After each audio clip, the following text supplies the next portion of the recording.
Hello, everyone, and thank you so much for joining our inaugural CLASSIX Convergence, Sustaining and Dreaming with Black Theater Vanguards. My name is Brittany Bradford, and I am one of the members of CLASSIX. In preparing for this convergence, we asked ourselves what type of framework we would like to create, how we would like to imagine a different model for dialogue. And in that dreamscape, we spoke about the importance of setting the scene, of honoring the present space we operate in, and of bringing into our sphere those who have made it possible for us to do what we do. We are calling this an invocation, and it's how we would like to begin our time together. We asked each of our panelists and moderator to recall someone important in their lives, either someone who is currently with us or someone who has transitioned, someone upon whose shoulders they stand and why. One by one, each of us will light a candle, say their name, and give a brief reason as to why we would like to welcome their spirit into this space. So I will start off. Jonathan McCrory unfortunately couldn't be here with us today. He was called away unexpectedly. So I want to begin with just sending our thoughts to him and also allowing his spirit and positive energy to be here with us. And I will light my candle for actor extraordinaire, Stephen McKinley Henderson. His teachings have reminded me time and time again as an actor and as an educator, the importance, the simplicity, and the incredible challenge of simply telling the truth on stage. So, Stephen, I will light my candle for you. And I will pass it on to Owoye.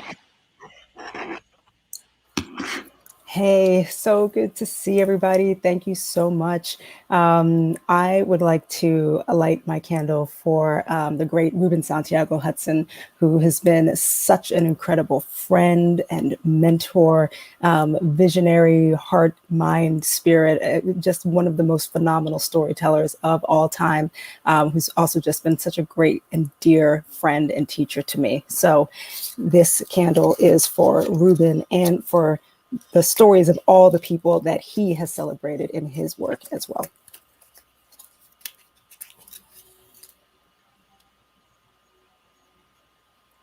And while we do that, I will pass it over to Elizabeth.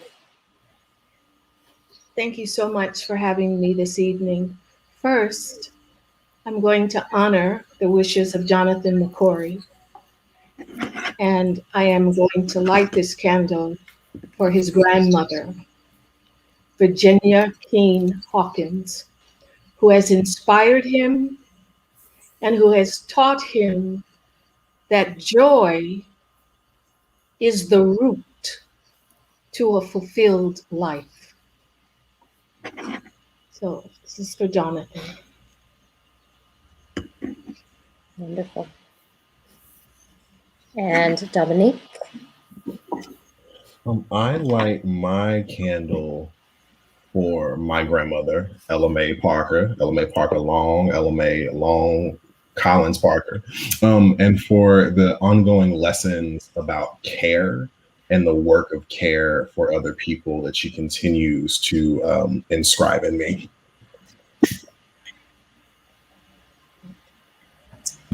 Jamil?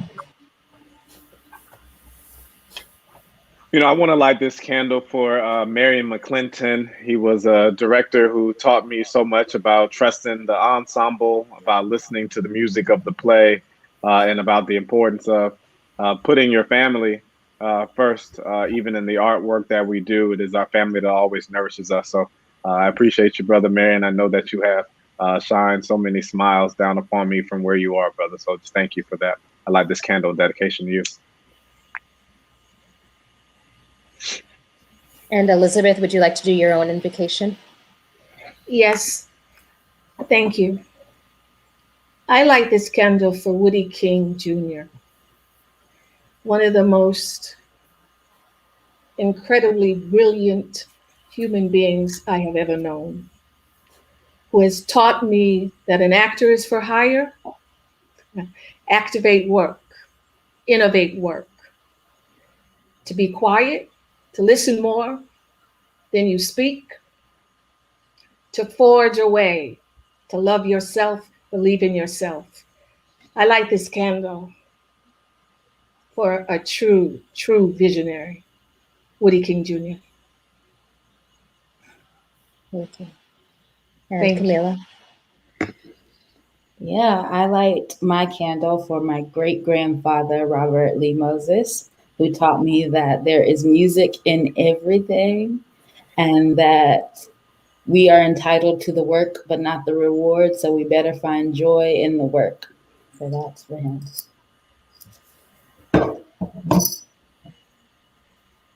Beautiful.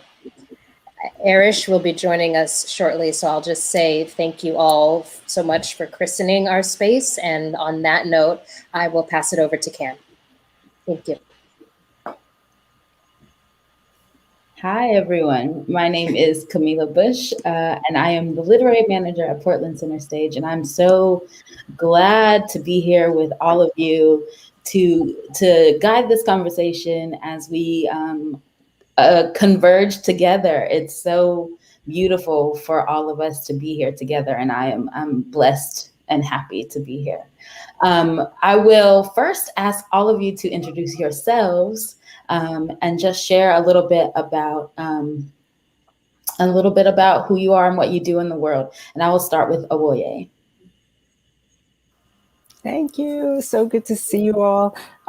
So my name is Owoye Timpo. I'm a director, a producer, and one of the members of CLASSIX. And Elizabeth? Hi, I'm Elizabeth Van Dyke, and I suppose I have a life in the theater, and that includes acting, directing, producing, supporting, and I have currently been given the assignment of the next producing artistic director of New Federal Theater. Woo! I know. Pray for me. We are, don't worry. We are lifting you up every step of the way. And Dominique. Hey, everybody. I'm Dominique. I'm a director and dramaturg and one of the members of CLASSIX. And our last friend. Hey, everyone. I'm Jamil Jude, artistic director at True Colors Theater Company in Atlanta, Georgia.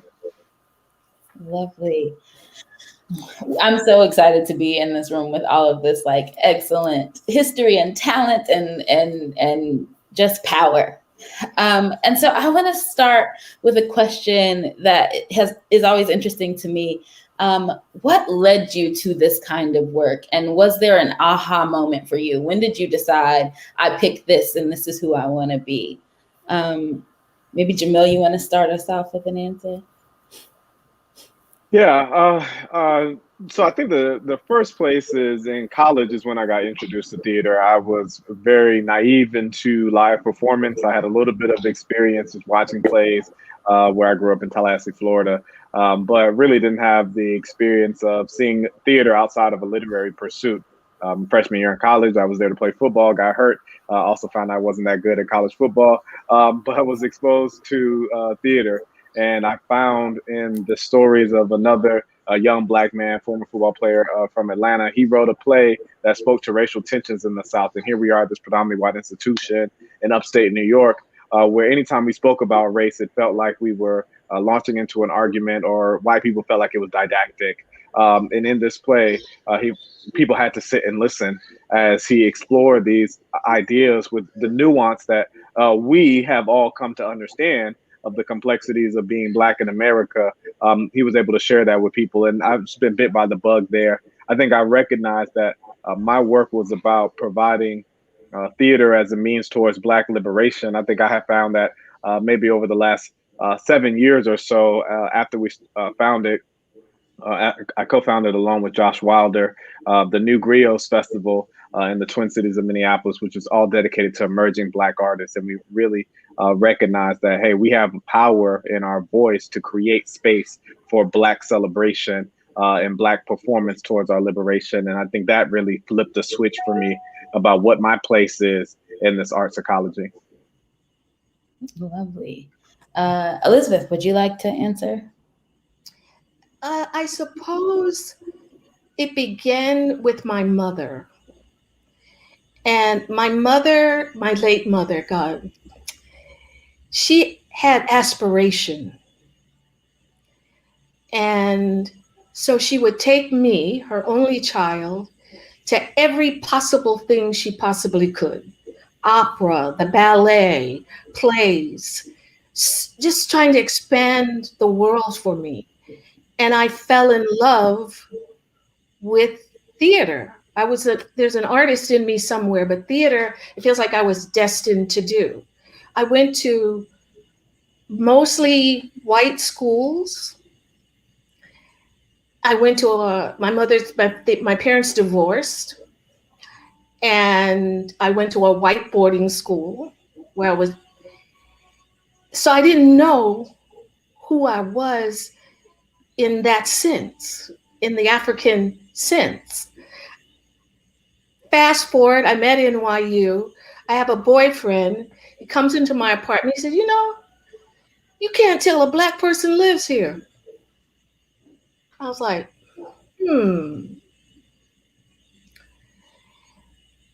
So I learned who I was. I learned my history. And at that point, I had met Woody King, and he gave me a list of books, maybe 20. I read every one. And I remember distinctly, there was a time when I had an opportunity to be in the Shakespeare company, or I could do Black theater. And I chose Black theater. And I began to love myself, my history. And I began to have an aesthetic that was based on the African continuum.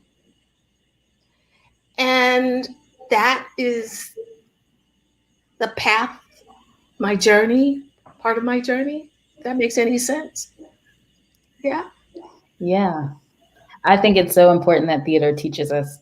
It has the capacity to teach us who we are. Dominique, would you like to answer that question? What led you to this work? Sure. I got into theater as an actor when I was in high school. I went to a school that was only Black and Latino. And so when it came to like casting, right, there were never any questions of who can play what roles outside of what you can do, right? Like, because race actually doesn't matter because everyone is either Black or brown. And so I understood, I think, a lot of plays that maybe I wouldn't have been in a different space very early on, right? Like, yeah, we're reading Shakespeare and these are things we can do. And then when I got to college, I went to a PWI and I was very confused by the idea of like colorblind casting. I was like, what do you mean I can't just play this part? Why can't, right? Like, I don't understand what that means, because that just wasn't my experience. There was actually a play that the college had done, Lend Me a Tenor, that we did while I was in high school, which I think is a hilarious play. And there was this whole conversation with the artistic director of the department. He was like, that was a very risque production because we did blackface. And I was like, why'd you have to do blackface? You could just put a Black person in it, right? Like, that just solves like all your problems. And that for him was like a revelation of like, what do you mean we can just put a Black person in it? And it's like, dummy, duh. And so from there, it really began, I think, like my interest started to really form, because it was like, why are none of my friends being cast? Why are like the 6 best actors in the department who were Black on stage like maybe once a semester, whereas like the 34th best white guy is on stage like for 2, 3, 4 times, right? I thought that was really weird. And so I turned to directing out of necessity, because it was like, if you're not going to give roles to my friends, I can, because I know there are Black playwrights who are doing it. My focus then, I think, was primarily on more contemporary Black plays. So it was like, oh, let's talk about Sunset Baby. Let's talk about Hurt Village. Let's talk about like these Black women writers who are writing now. And somewhere in there, I got really interested and sucked into the idea of Black studies as like a department. My school didn't have one, because of course it didn't. But I got really into Black studies and began to read a lot. And I think the thing that really eventually was my aha moment was like, how do I take the ideas and the theories that are present in Black studies and animate them, right? And the answer to me was theater. It was like, oh, I can use this art form to talk about Black Marxism. I can use this art form to talk about what Frank Wilderson calls like the narrative arc of the slave in a way that feels like really important, without having to like get bogged down in the weight of academia. And so I think that was my aha moment. That's such a great aha moment. I think, you know, theater has the opportunity to tell us who we are, but it also has the opportunity to make space for everybody who wants to show up. And I love that. I will, before I go to Awoye, I want to encourage everybody out there in the audience, if you have questions for our panel, to just throw them in the chat and we will get to them eventually. And as we are talking, please chat us because we can see it. And so Awoye, what was your aha moment? What led you to this type of work? You know, it's so interesting. It's been such a winding journey. And sometimes when I look back at the things that have led me to this place feel like kind of disparate, but then over time you realize that they were actually all connected all along, you know? But when I was younger, I was really into, really into photography. I always liked artsy type things. You know, I took very artistic pictures of trees and snow and things like that, sunsets. But when I was in middle school, actually, I got to see a production of Anna Deavere Smith's Twilight Los Angeles at the McCarter. And, you know, we went to see it for like a school trip. And I remember there's actually kind of three components of it. First of all, there was just this incredible performance, like the virtuosity of the performance itself was so spectacular. I was just completely blown away. And because it was a student, like a student matinee, after the performance, there was a talk back with the director, who's Emily Mann. And it was just amazing to kind of hear her talk about kind of the evolution of the play, kind of her work on that production. But I think the real kind of like the part that really kind of sealed the deal was after we saw the play, we went back to school and ended up, instead of going back to class, we ended up having this whole big conversation about what was happening in the world. I mean, I probably saw that play pretty close to 1996. And so we were able to use the play as a kind of vehicle to talk about larger things that were happening in the society. And I feel like there was something in that moment that helped me understand, like, oh, this is the thing that I'm supposed to be doing. And I've been doing it ever since. That's so lovely. Yeah, I love that. And now we're joined by Erish. I'm so excited that you're here with us. I will ask you, Erish, if I know that I'm just throwing you in the fire. We're so excited. Oh, no, we lost him. Let's see if he comes back. Well, I was going to ask him to introduce himself and answer the same question. And so I want to hold space for him so that we can hear his voice.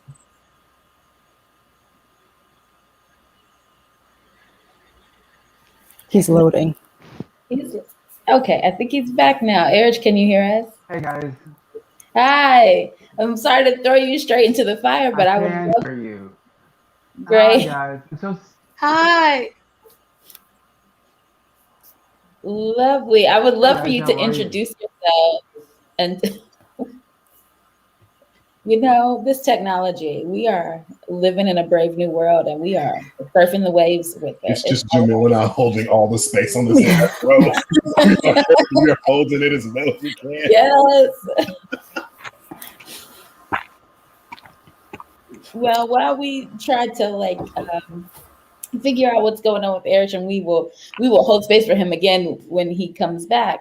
And so I want to move our conversation a little bit into the work that we're all doing. And, you know, this convergence is called Sustaining and Dreaming. And so I would love to know, how do you all maintain sustainability in the midst of a change of leadership that's happening in this world? I mean, it's happening everywhere in the theater world right now, especially. But how do you maintain sustainability in your work? Yeah, Jamil, would you like to answer? You know, now that my brother is back, I I'm nervous to throw it to him because he may send him off. So, but I'll quickly answer your question just to keep it going. One thing that I have found is, and I give this credit to a mentor of mine, Eric Robinson. He always tells us to surround ourselves with nutritious people. That burnout is inevitable in any of our fields, but specifically this art thing that we do, because we throw ourselves into it. 100%, we launch ourselves into it. So at the end of the day, like these candles, eventually we burn out. But it is the restorative practices of being around nutritious people that pour back into us. That now that I started, I'm going to extend this candle metaphor, and that they pour back into this empty jar, and they help set that wick, and allow us to then have that fire relit. And I think that's what I'm finding most sustainable in this career, is that I'm just trying to find and build that network. Really excited to be brought into this amazing, beautiful network of Black practitioners and academics. As we find ways to support one another, I now feel a part of a new nutritious community, and really thankful for the other communities that I belong in. But I think more than anything, finding those types of people in my life has been the most life affirming and life sustaining. That's wonderful. I'm gonna steal that, nutritious people. That feels good. Elizabeth, how do you maintain sustainability in your work? What do you mean by sustainability?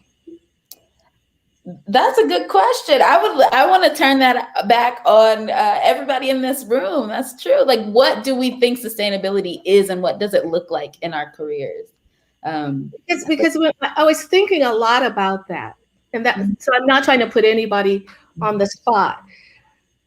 When you think of sustainability, what is that? How many, they will say it's a holistic way of looking. Since I feel like I'm in training to take on a major institution that is really at a gear shift. I call it gear shift, a major change, where the founder, so I take it in that direction, although the direction that Jamil took it was very informative and very enlightening and wonderful. So is it a question of how I sustain myself as an artist? Because I'm thinking right now, new federal, and how. So I have so many questions for you later. So I sustain myself with meditation and prayer. And the reality that my mother used to say, I keep telling you, there's more to life than this theater business, which we know in COVID, that we know there's so much more to this life and so our work is healing, our work is uplifting, our work is a gift. I sustain myself by walking in gratefulness. I sustain myself by people like you, like Owoye and Arminda and Jonathan. I sustain myself by insisting that life is my friend and I'm not doing hard time. That's beautiful. Yes, that is beautiful. Life is your friend. I do want to pull on that thread a little bit too, about this idea between the difference between sustaining the work, sustaining our practice as theater makers, and sustaining ourselves. Because I think that's important, because I think for me, it would start with me. I want to sustain myself so that I am able to do the work. And then how do I keep up the work once I get there? So anybody who would like to comment, and Erish is back. Thank you for joining us. So anybody who has any thoughts about sustaining yourself and or the work, I would love to hear it. Dominique, I see those gears turning. Head empty, no thoughts at all. I feel like for me, the thinking about sustainability, right, and just going with like the regular schmegular definition of it, of like having what you need and ensuring that future generations have what they need. I feel like my way of doing that is oftentimes by saying no. I refuse a lot, and I think refusal both is like, oh, I'm not taking that job because I would rather be in my bed, and also, right, like the refusing the ongoing thoughts and means to which like the empire is dominating us, and attempting to, even while underneath the constraints of that empire, imagine new ways of being, new ways of living. I think both for myself and also, right, for the children I hope to have, the children I will never know, right, like the generations that I'd like to be here for as long as they can be in this space. That is, I think refusal is my big thing, because if I'm tired and grumpy and mad, I'm not going to be good to nobody, certainly not myself, right? And also just being honest about, like, I'm just thinking about what Miss Elizabeth just said, right? There are other things to life than this theater thing, and why don't we spend some time doing those?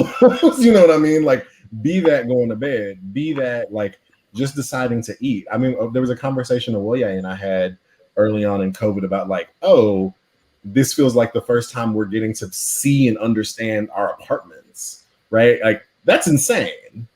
Like, you were understanding the place in which you live for the first time. No more of that, right? So I think refusal is really how I'm sustaining. I think that's very important, because I think we as theater artists have been taught that this practice takes time. Like, we have to be in the theater, 13 hours a day to get the work done. And is that so? Is it? I don't think it has to be. Awoye, do you have any thoughts about sustainability and how you sustain? Oh, you're muted, I think. Oh, thank you. I wish I had better thoughts about how I personally sustain. I feel like that is an ongoing learning process. But certainly I feel like one of the ways, and certainly, with CLASSIX for sure, is having moved beyond, I used to produce a lot of things independently, especially when I first got to New York. And the thing that to me has been so amazing with CLASSIX is that we have such a phenomenal team, such a phenomenal group. And it really makes me appreciate both what everybody's individual areas of expertise are, and how when we bring all of that together, how it fortifies us. So there's something about the sustainability simply by being a part of a community, an incredible community of people. There's an expression, the first theater company I had, it was called Novisi Productions. And Novisi, it's a word in Ewe, which is my dad's language, which means bringing people together. But really, the literal translation of it is extending a hand to a friend. Meaning, if I extend my hand to you, you extend your hand to someone else. Like, that's the thing that's bringing us together. And so I feel like there's something about sustainability inside of community. And then I think lastly, and this is a question that we think about in the CLASSIX all the time, is how do we ensure that people in the future, that future generations don't feel like they are starting from scratch, that we understand how vibrant and strong and rich the foundation is, so that we can constantly be building upon it, rather than feeling like we have to actually lay down the cement foundation of the thing we want to build upon. That way we can continue to dream, because we understand how vibrant the history, the classical theater history, our human history, our artistic practice history is, so that we can build upon that for the future. I think that's part of the sustainability too, is being able to look back in order to grow forward. That's lovely too. I think that the thread that I'm hearing running through everybody's answers is community, and is, helping each other. And I think that what's beautiful about that idea of we sustain ourselves through each other, and the idea of being able to say no, is to say, I have what I have and I'm bringing it to the table, and you have what you have. And that way we can, for that reason, if you do what you can do and I do what I can do, nobody falls to the side. We can just kind of sustain each other through that. And I love that. And to pull on the other thread that Awoye just dropped about the past bringing us to the present, and that the cement being laid for us, I want to talk about this current moment that we are in. how does this moment of change, or are we in a moment of change? What does this moment feel like to you as a theater artist?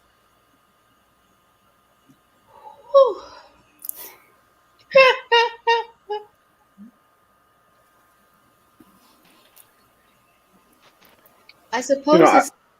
Oh, go ahead. You go ahead. You please. I suppose it's like Charles Dickens.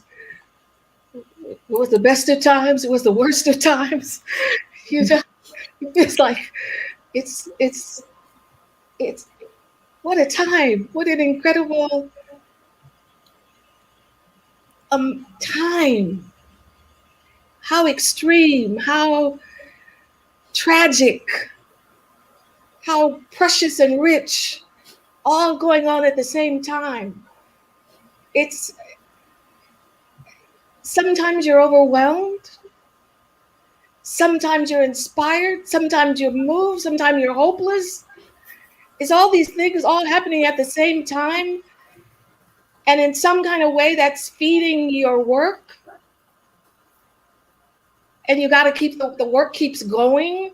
As somebody said earlier, it's fuel, it's food, it's inspiration, it's energy, it's nourishment, it's healing.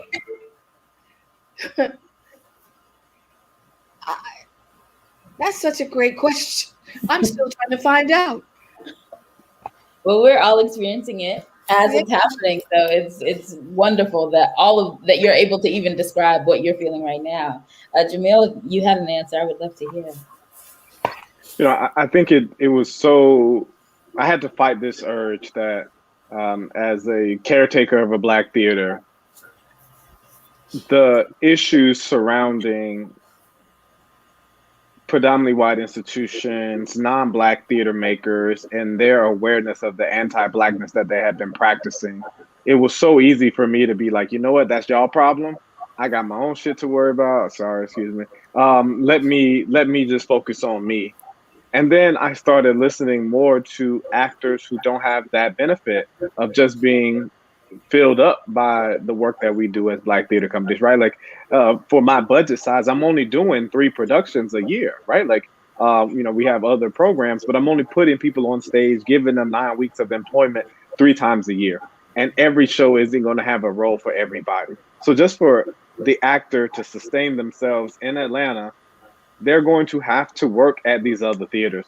So then I started feeling, I'll just say, differently about what that wants to look like. And then, okay, how do I lean in to make sure that we are creating a better reality out of this experience? That what role can I play in holding that accountability? Because we want artists to be able to be their full selves. That's one of the things we talk about at True Colors, that artists can be their full selves inside of our theater. They don't have to translate. They don't have to put on that mask that they wear in other places. They can let that go.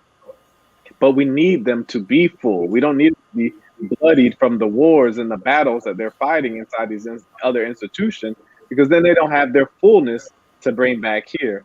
So I have been thinking about that a little bit differently, feeling how I can continue to be in conversation with colleagues. I've been invited to these rooms with other artistic directors of Lord Theaters and other regional theaters.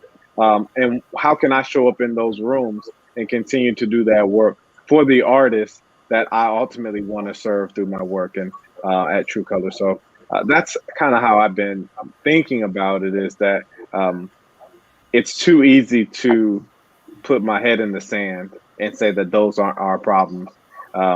It is more active and better off for our long-term liberation to be present and active and supporting others as they journey through their own understanding of their anti-Blackness and what they can do to be better, show up better in these spaces. Sure. I have some questions that are coming up in me about what you just said, but before I get to them, I want to ask Dominique and Awoye if they had an answer to that question about what this moment feels like. It's interesting. If I think about, like all these competing thoughts in my head. One maybe one thought is maybe about sustainable. It kind of connects to the question of sustainability in the sense that I think there is both a narrative about obviously the way that things have stopped in this moment, but it's really also made me think so much about how storytelling persists in this moment. Like the buildings have shut down, but the things that we do as human beings, as artists, those things have continued to move because there's a way that storytelling is about an engagement with whatever the world is that we're living in. But it's also, I'll tell you, it's so fascinating because right before everything shut down, we had just done a reading of Alice Childress's Wedding Band at Theater for New Audience. And it was wild just even doing that play, which it takes place during the 1918 pandemic, prior to this happening now. And I think it definitely makes me appreciate and understand the ways in which, even though we are experiencing this anew, the way that in that time, those people who were living in that time, they experienced that thing anew at the same time, and the ways that we are able to kind of learn from the things that have happened in the past. So there's a lot about this moment that feels like it is new, and at the same time, there's a lot that feels like we're mirroring a different time, as it were. And even as we're thinking about these conversations and what does it mean to be an artist and what does it mean to be a Black artist, it's like the CLASSIX team are in the midst of a podcast about the minstrelsy era. And so learning about all the artists in that time period and what they were trying to do, what they were trying to build, you just kind of see these revolutions, So in a way, I feel very much in a newly activated space, but that newly activated space is also a space that I'm like, oh, these are there's been another rotation of these questions, of these ideas, of this experience that we are experiencing in a different way in a contemporary moment, but in a way is not necessarily a completely new moment. Sure. Yeah, so this is not the first time we've been here, and it probably won't be the last. And how we respond to it is the way that changes. Dominique, any thoughts? Yeah, and I really wish, and the reason it took so long is because I really wanted to give you an answer that was like hopeful or like in any way joyful about how I'm feeling. But I think the main thing I'm feeling actually is disappointment. I wake up every day hoping to read news of a general strike. I wake up every day hoping to read news that we are really talking about the ways in which our government continues to fail us in this pandemic time, right? The ways that, and I'm not just talking about the one that transitioned out, I'm talking about the one that's sitting there now. And so this moment for me feels like a moment of disappointment because it feels like we are slipping back. It felt like at the beginning of the pandemic, right? There was this moment where it was like, oh, maybe capitalism is bad. Maybe like we really need to like really question this.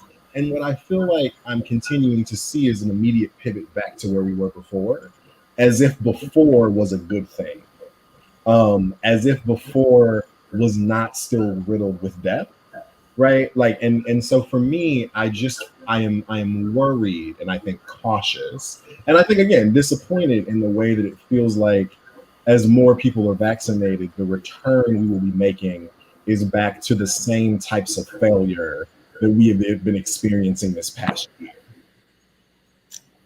That is you can't go wrong with bringing the truth into the room. So it's true that it does seem like we have hit a point where it's like, well, we'll just return. And I think that your disappointment is valid, and it's felt, I think, by a lot of people. I certainly feel it. And so that leads me to the question that was coming up to me during Jamil's conversation, is about this idea of these other institutions, these bigger, wider, whatever institutions that we are now being asked to come into and like talk to them about how we're feeling. and to like, and in the ways that Jamil pointed out, very important for us because we're going to be there anyways. And so we need to make those spaces better too, so that when we do get to come into spaces that look like this, we are showing up in our fullness. What do we do with when the public fervor around this conversation, when we do end up going back to the ways that it was done before? How do we dig in when they're not interested in doing this kind of work anymore? How do we dig in and make sure, like, hold their feet to the fire, hold each other accountable to and for each other in all of our spaces to continue the work that we're trying to do right now? Any thoughts and ideas about that? I mean, I think that's what the power of these spaces can be, right? Like, we don't have to give up the power that we have in this moment. People may want to take it from us, but we have the access, we have the moment, we have the spotlight, and we now control where we put that spotlight on, and speak to and preach to the continued inequity and shout louder. I also think, again, I'm speaking from a theater, for someone who is a lead administrator at a theater. Like, I continue to beat the drum for transformational funding for Black arts organizations, that I believe there's a world of abundance. I believe that there is a principle of yes and that is so ingrained in the work that we've done in the theater, yet our funding community has made it either or. And like, I think that that's the fundamental problem here with this, is that if you are either or, then it's either we support this theater that is only doing it to capture the PR moment, or we fund this Black theater and all of the negative preconceptions that we have around Black art and the sustainability and all these other issues. We have to make that risk assessment. And what I'm saying is that there's a yes and. You have funded inequity for so long. Force them to do differently by withholding your money or putting stipulations on your money that they got to do right, until you do right by me, and curse them like that, right? And you can fund Black arts organizations that have been trafficking in inclusion, trafficking in creating spaces of liberation and wholeness for the entirety of their existence, and with your additional funding can do that type of transformational work that you only previously thought possible at predominantly white institutions, lowered institutions, theaters with these types of endowments.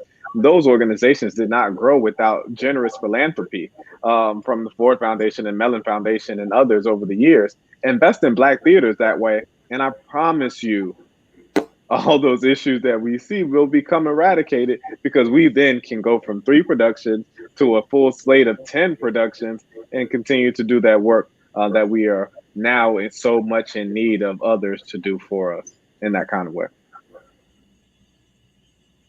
It's true. There is enough for everybody, and they like to pretend that there isn't. This is where hopefully Erish will be able to join at some point, because this is a question. Timing! Yeah. Look at that timing. Because this is such an amazing question for someone like Erish, who has been, I think, thinking so deeply and so strongly about what it means for us to support and sustain each other, and really kind of had such extraordinary vision in terms of what that means, how that looks like, what are the ways that we can support each other, exactly as Jamila is saying, in terms of finding funding, finding partners, finding other things that can kind of hold us all up together. So hopefully before the end of our time together, he will be able to come back on and really speak to some of his amazing ideas about that. Sure. Does anybody else have any thoughts about what we do when they try to return to normalcy and we're like, no, we smashed that, we want something else? Firstly, I think returning to normalcy is an illusion.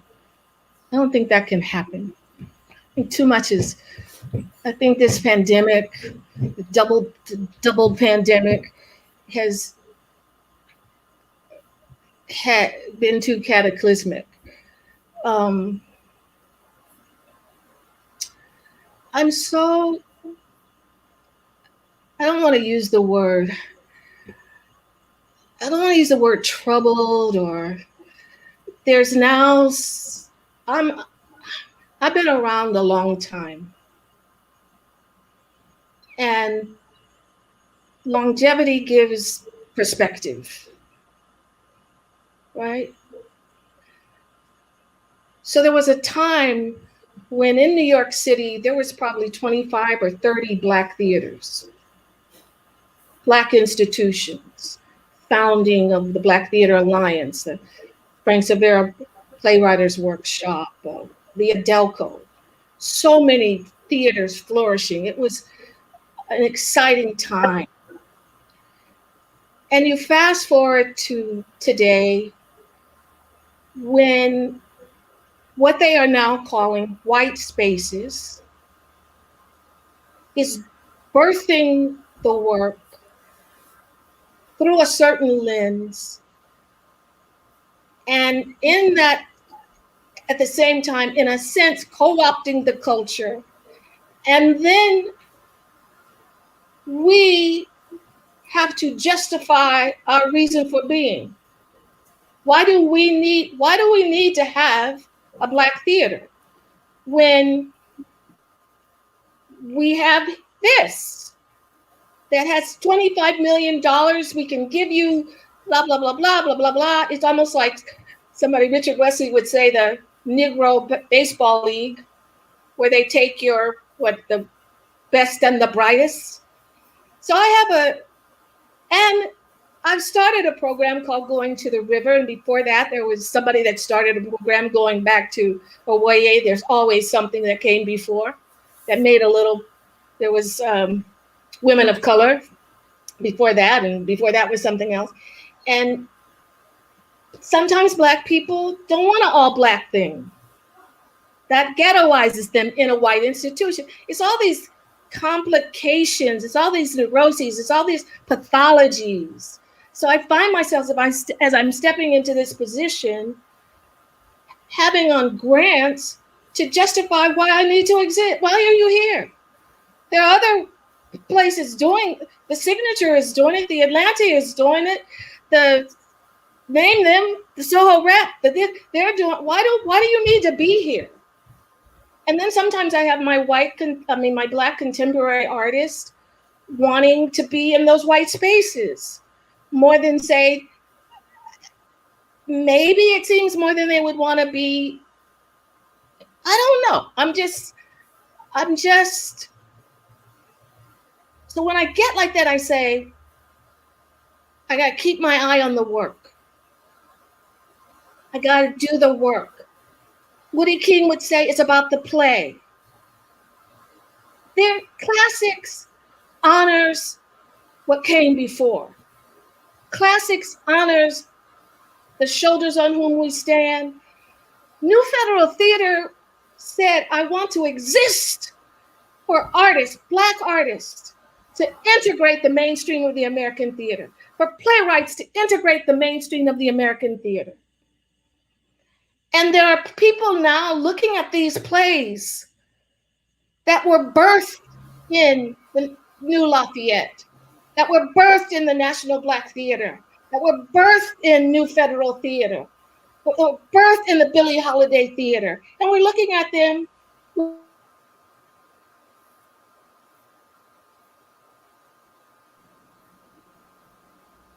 ramble. And somebody bring me back, help me get articulate. Am I making sense? You are. You absolutely are making sense. I think, it's true. And it brings up the question of, what do we want? And I think, and how do we get everything that we want? Because there are going to be some people who do want the integrated space. They want to go into these white institutions and say, make this a welcoming space for us. And then there are going to be people who are like, I don't care what you're doing over there. I want to build my own space that is inherently welcoming. And so, and wanting our work and our art to be recognized and seen by as many people as possible is also important. So anybody have any other thoughts about that? About, you know, how we get what we want and what do we want and the many ways?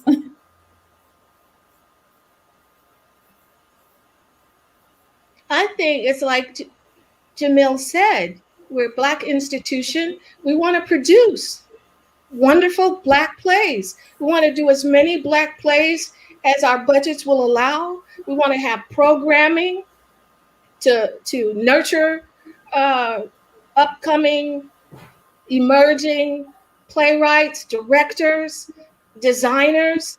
We want to be prolific and have the means and the to do it. So equity and philanthropy is key. Equity in space is key. We want to be who we are, fully, completely. We've never denied anyone or not had community. We've welcomed it. I mean, the first play, one of the second plays that New Federal did was Suddenly Last Summer, an all-Black cast of Suddenly Last Summer. You know, so we do plays by, it's about the play, about the work. So I think us being true to the work is always about the work. You know, you said earlier when you were talking about your grandparent, one of your grandparents, but you do your work. It's not about the reward. It's not about the duty. It's not about being seen. It's about the delicious, nutritious work. That nutritious word is going to stick with me. It's important. Camille, I'll just add too, I think one of the things that's really exciting and interesting too is, and we talk about this a lot in our CLASSIX team, is exactly to the point of your question, like what is actually the dream and how are we building toward what that dream is? And I think that it can be, as we're talking about, you know, this idea of like returning to a normal, it will always be very easy or easier to, as Dominique was saying earlier too, to kind of find a comfort even in the insanity of the thing that is known. And I think that so much of our work is kind of continuing to both be clear about what the vision is and continuing to figure out how to march toward that thing, even if it looks different than the thing that came before. Because it feels like the thing I'm really excited about, and part of the reason that we wanted to have this conversation, is what are the ways that we're all continuing to build a dreaming space together, and how can we support each other in the building of what that thing is, you know? Because if we look at so many of the other models that we live inside of right now, that started off as someone's dream of what a thing should be, and it just became the thing that became institutionalized or that became popular. And so as we are all thinking about what does sustainability mean, what is the dream for the future, the thing that's exciting to me and why it's so important to have such an amazing team is that we can all hold each other accountable toward the thing that we want to do, so that when it gets exhausting, when it gets tiring, or when we're not actually sure, when we reach a crossroads and we're not sure which way we want to turn, that we have other guidance to kind of continue to push us in the direction that we're dreaming about, so we can keep moving toward what the dream is. Sure. Now that, I mean, that brings up the question I had planned to ask anyways. And I feel like we've been kind of talking about it, but I want to be intentional about answering it. Is what are you dreaming about? What does the theater, the world, art in the landscape of theater look like in your dreams?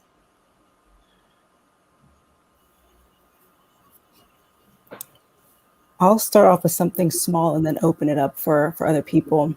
I think one of the things I'm thinking a lot about right now is what is the language of the work that we do. So for example, it's like if I look back into kind of what the role of the art is inside of the society, how do we, I think part of the dream is about how to really feel connected to what those possibilities are without falling into the trap of this is what a play looks like, this is what a play feels like, this is what our roles are to create inside of theater as we've kind of grown up to know it, and how to really stay connected to like the true artistic impulse of what the art, how we want to use the art for healing, for building, for breaking things down, etc.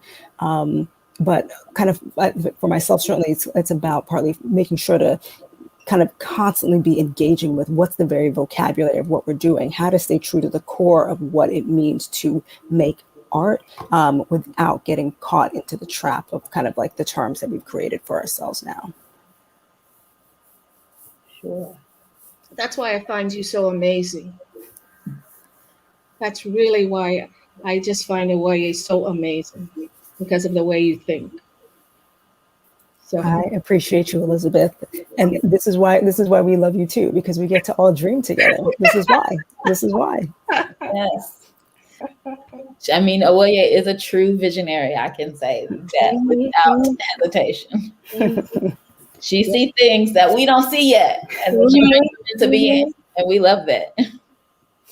And she does so in her work as well, which is really quite amazing. Anybody else want to share what they are dreaming about in the theater and in the world?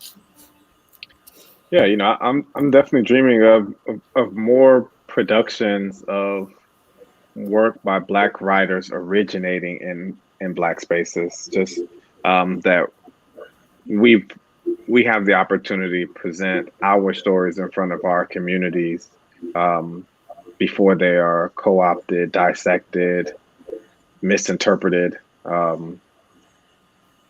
and what type of shift could that make in the American theater if our art, if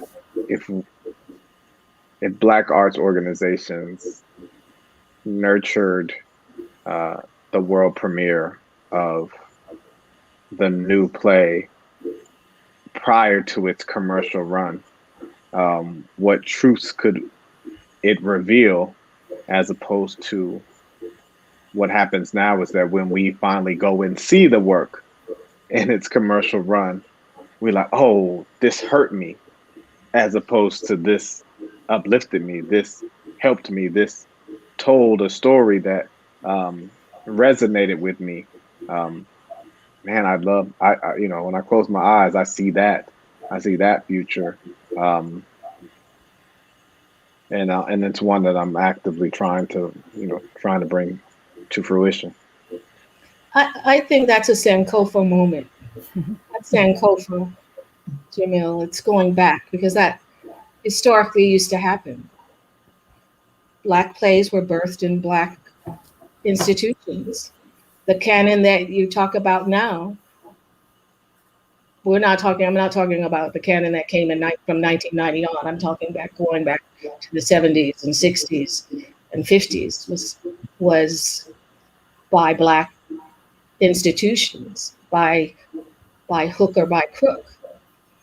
And they have impacted the American theater in a profound way.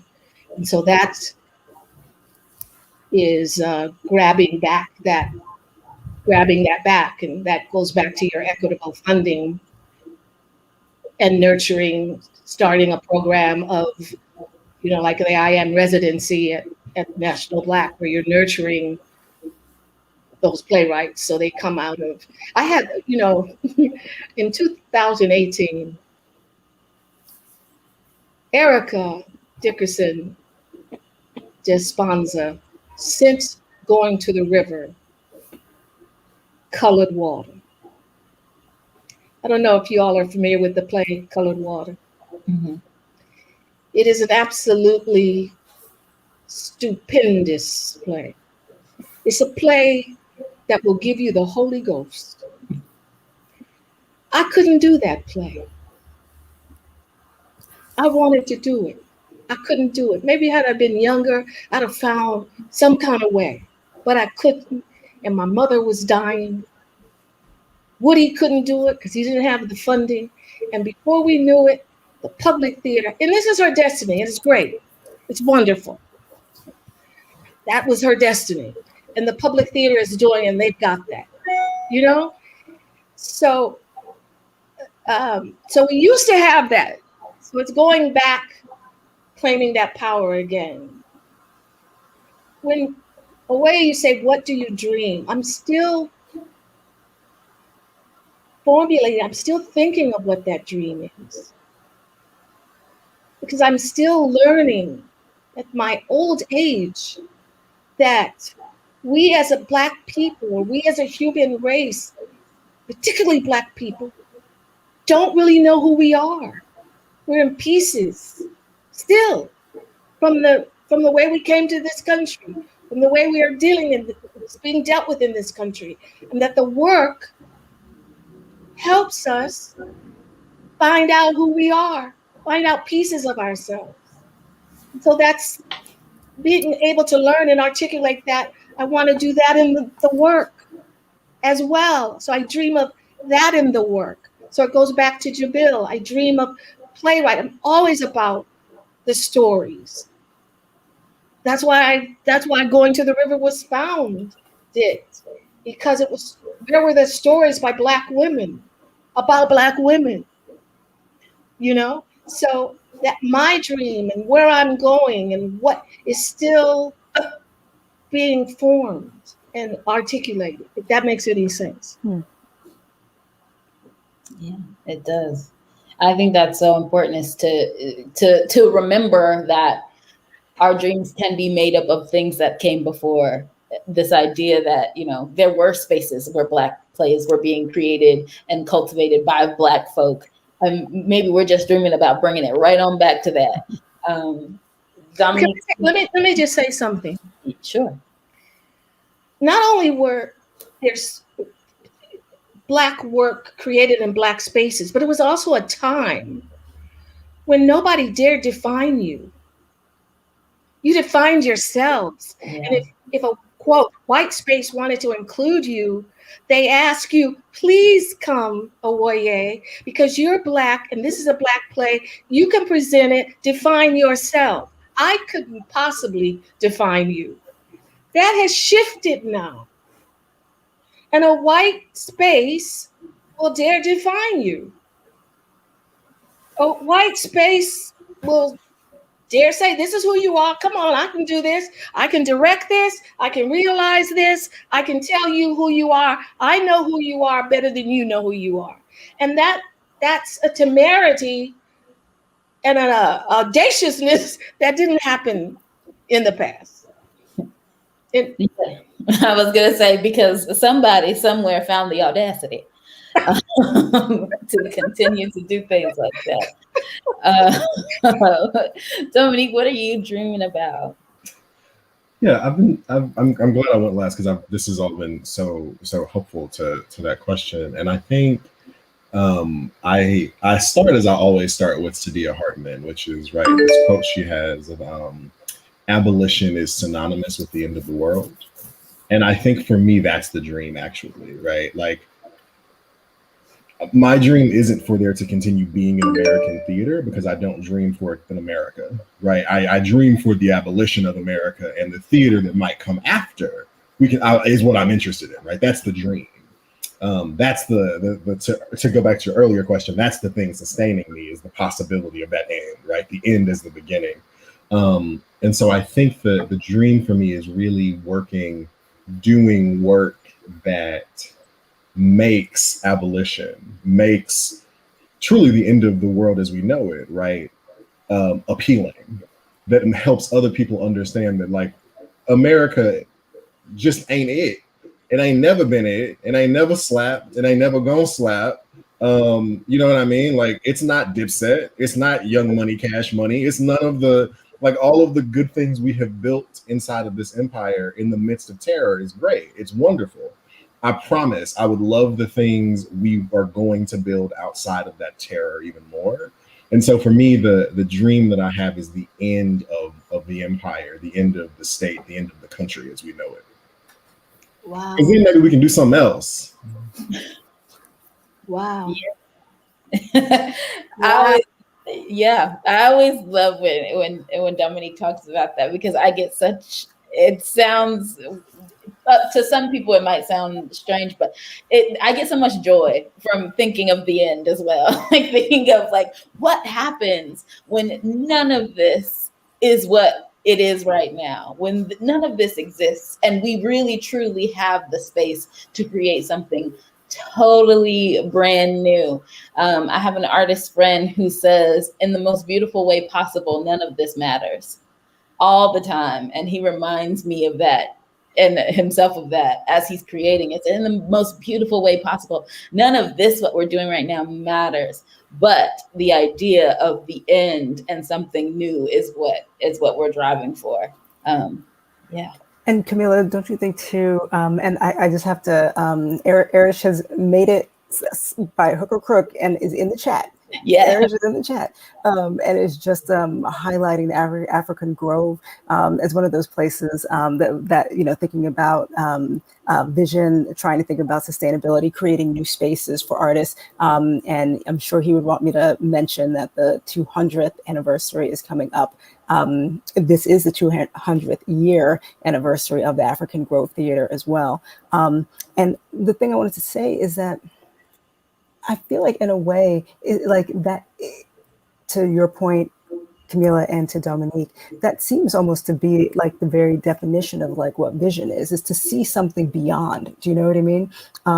And to be able to imagine both, in this case, potentially the abolition of a thing and also what the thing is after that. Do you know what I mean? And to be able to think about the space inside of that.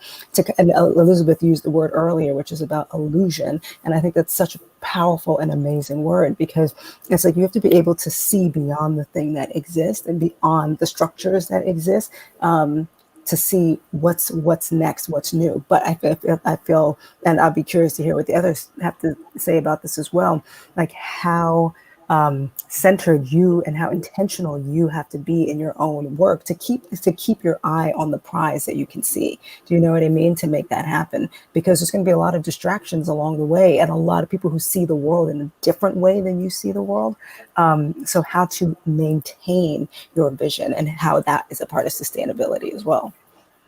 Sure, let's ask that question. How do you keep your eye on this dream, this vision that you are having in the world?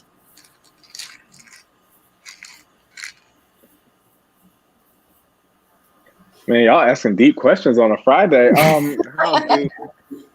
How do you keep it? The question is, how do you keep it going? Yeah. Yeah, just how do you keep your eye on that vision? Yeah. Mm-hmm. You know, one thing I have found is writing it down, right? Like, and I know that is simple, but like, you know, I have been told a number of times that writing a goal down makes it X% more likely that it will happen. I've also found, you know, I'm a Black millennial that's engaged on social media. So like I have all these Instagram coaches and things like that remind me to charge my crystals in full moons and align my chakras and say my affirmation. Dominique, don't be laughing, man. I'm trying to have a serious conversation. But one thing I have done, again, shout out to Eric Robertson, who you know, encouraged me to really find what my values are. I would say maybe back in 2014, 2015 is when I really started doing this values work. And values are things that you publicly state that are, you know, your actions and not just your words, what you spend your money on, what you spend your time on. And I have found that when I like in like a meditative or yoga practice or a workout practice, I just remind myself of what my values are. And that is, you know, joyful temple work, which is about physical, mental well-being, and finding joy in, like, you know, taking like my fish oil pills because I'm Caribbean. So my mom, you know, wants me to take my fish oil pills, but finding joy in the routine of taking care of yourself. Artivist action, using art to inspire social action is another value. that I have. And then the other one is seek and share. Seek out what's best in the world, what's great about the world, and share it back to as many people as possible. Like I have this one moment in just part of the stretch where I just, reaffirm and share my affirmations back to myself. And that helps me just keep it, on the prize. And at the end of the day, a day is successful when I have found a way to activate those values. So, I laugh and joke about, just seeing the YouTube or the IG folks that remind you to kind of keep it balanced in that way. But they're not all wrong. You can't get thousands of likes and not have some little bit of the truth. So I have to I have to remind myself that ain't nothing wrong with a little daily affirmation. Yeah, I mean, hey, sometimes you got to get it where it is. And sometimes the revolution is on Instagram. Anybody else who has any ideas about how they keep their eye on their vision?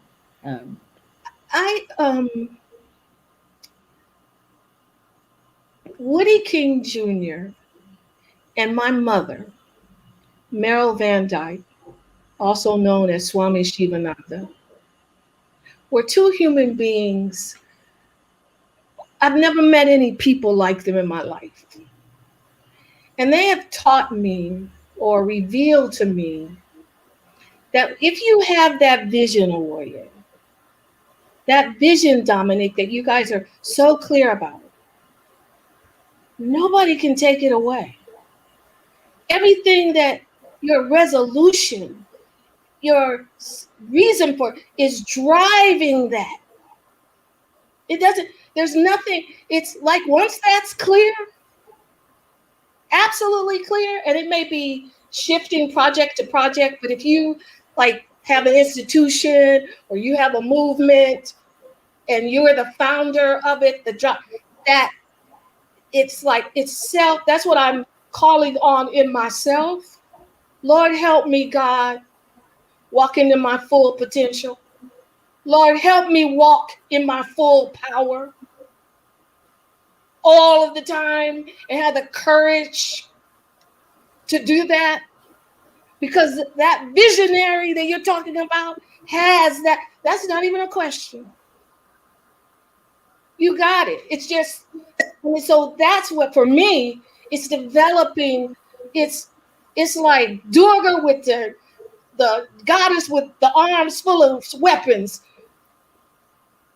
fighting off those demons of insecurity, fighting off the demons of fear, fighting off the demons of smallness. Because once you have that vision, that dream, once you know, and nobody can stop it. Nobody. So that's what it's getting, is that the clarity of that. Dominic, you're looking like I'm crazy. Am I crazy? He's looking at me. No, not at all. Absolutely not crazy. It's so just crazy. What I love. I love when Black people start. It's by no means an age thing, but when Black people get into a certain space and we stop talking and we start preaching, like the sort of like the space in between there is just like, I'm just like, oh yeah, no, okay, who do I need to pass the offering basket to? Because I shouldn't be getting this for free. Somebody that would give somebody a check for it. Oh Lord. Yes, I was leaning in. I was like, yes. Lord. The spirit has entered the chat. It's truly. But I love that idea, and I think it's connected to what Jamil was saying, is that like there is a clarity, there's a certain clarity that you need to drive towards vision and to hold on to values, to be clear about them and to activate them is so important. I'm going to encourage everybody in the chat again, if you have any questions, to throw them in there so that we can answer them in the last few minutes that we have together. Dominique, did you want to answer that? Because you didn't answer. Yes. Yeah, of course. And it's a great question. Well, yeah. It's like, what's what, Friday at 8:19 p.m. Okay. For me, it's because like one of the things that, what was the question? How do you keep your maintain? Right. Okay. There we go. I knew it was. I had what I was going to say. I was like, "What are you asking me though?" It's because like I can see the opposite of the thing I want happening. Right. Like you go see a Marvel movie, for instance. Right. And you just see that Marvel is in bed with the military. That Marvel produces and makes like pro-military propaganda, right? Like you can see it. It's so easy to see. And so for me, it's like, oh, if they can do that, I can. The thing, like, if they can do that and it be effective, right? Like the however many years of like pro-military, anti-communist propaganda we've sold, I can just do the opposite. And you know what I mean? Like, and if I'm being honest, like spite has something to do with it. Of like, yeah, no, you're doing this thing, and oftentimes the thing you're doing is bad. I disagree with you fundamentally. I can do the thing better, right? And so that sort of like tension between seeing the thing I hate so much in popular media, I think is really a thing that continues to push me on. Spite, spite, revenge, loves, you know, just a little sprinkling in there. We love it because I mean it's true. You have to. I think that there is a certain responsibility of certain folks to counter the narrative out there to say, okay, you're looking at this and this is what you're taking in. What happens if you take this in instead? How does that change the way you move in the world? If you see something else, if you see other options, because there are lots of folks who don't see that there are other options. Absolutely. Yep. Yes. Somebody in the chat says spite can be an excellent motivator. Thank you, Arminda. Thank you so much, Arminda. It's true. I do see a few questions in the chat, and I want to get to them right before we go. Arminda asks, Elizabeth, if you were to continue the tradition of passing on a list of books, what would be on the list? Oh, Arminda, don't. Arminda's planning a binge on books, and we know that Arminda can binge a book. So what would this be old? They would be so old. But we love old books. Go for it. What are some old? The Crisis of the Negro Intellectual. Anything by John A. Williams. The Street by Ann Petrie. You know, Claude McKay. All those kind of books. Yeah, it's old. They were old. They were really historical. They were old. The ones that it was many years ago too. We'll have to have a conversation about The Street because I love The Street. Yeah. I love The Street. Yeah. Anybody else have any like recommendations? What are y'all reading? What are you carrying with you?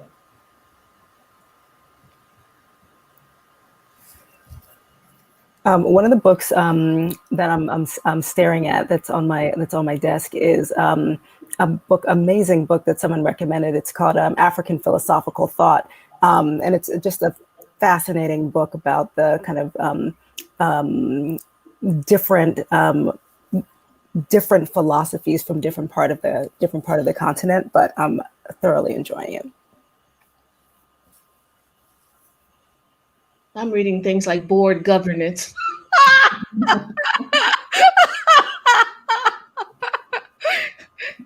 And plays. Yeah. And a chapter here and there of cast, you know. But yeah. Well, as we round it out, I want to end on this note. And this question is, what is bringing you joy right now?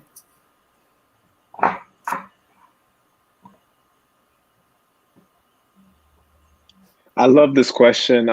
Every Thursday, we do a podcast, and it's part of the questions that we ask. So this joy practice is heavy on my mind right now, and it's been being out in the sunshine.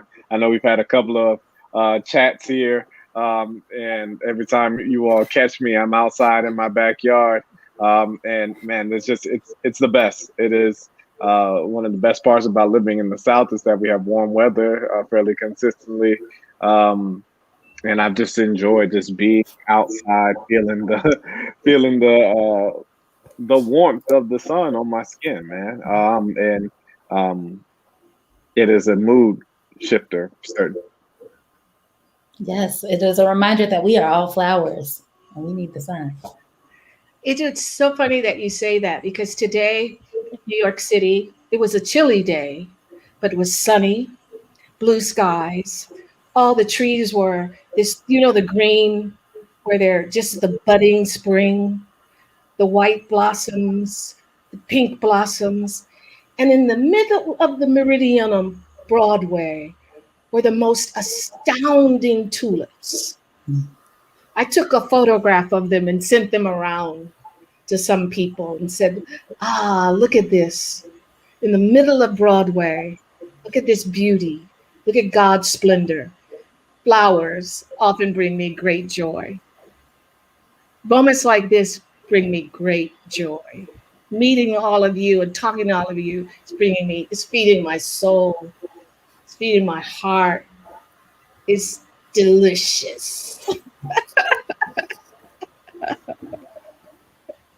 Yes, that's lovely. Well, when you tell us your joy, somebody in the chat also wants to know the term that you mentioned in your father's language. They want you to repeat it. Oh yeah, sure. It's Novisi. It's Novisi. That's from the Ewe language, EWE, and it means bringing people together. Yeah. But what is bringing me joy? Yeah, it's been weeks of deep and intense transition, but I feel grateful and joyful of the spring and new seasons and new possibilities. That is bringing me a lot of joy. If I can just like repurpose your question slightly, Queen, I'm going to answer how joy is finding me. And it's finding me quietly in like the moments of being able to cook for people I care about. But also, it is finding me loudly on this panel because Miss Elizabeth, there ain't nothing else tonight, baby. Ain't nothing else tonight for me. Listening to Miss Elizabeth talk is gonna get me through to June. When I tell you, goddamn, thank you so much for speaking. Thank you so much for being here. Yeah. There's so much joy in this room already, and I am so happy to have been here to share it with all of you. Lastly, I have to say, lastly, AJ Muhammad is asking if you could all mention what you're working on before we close out and say goodbye. Anything that you would love to share with us about what the work you're doing is right now.